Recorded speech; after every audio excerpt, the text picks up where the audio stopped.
Welcome to Luca is a Billionaire, where the only thing I invest in is your answers. In this video, I will explain how to make cotton candy at home. Making this sweet treat yourself is surprisingly easy and incredibly fun. We'll cover everything from gathering your simple ingredients to spinning those delightful sugary strands. Get ready to create a whimsical confection that will bring smiles to everyone. It's a fantastic project for parties or just a sweet afternoon indulgence.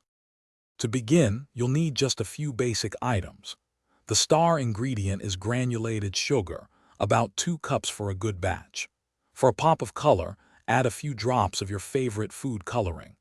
While a dedicated cotton candy machine works best, you can also achieve a similar effect using a whisk and a pot. Make sure your workspace is clean and prepared for a smooth experience. Now for the magic.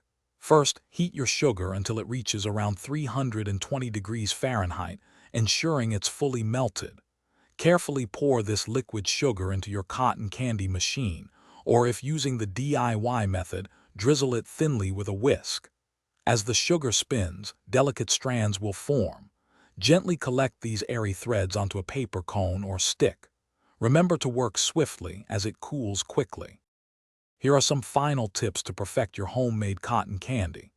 Don't hesitate to experiment with various flavor extracts, like vanilla or strawberry, for exciting new tastes. Always keep your machine clean after each use to ensure it performs beautifully every time.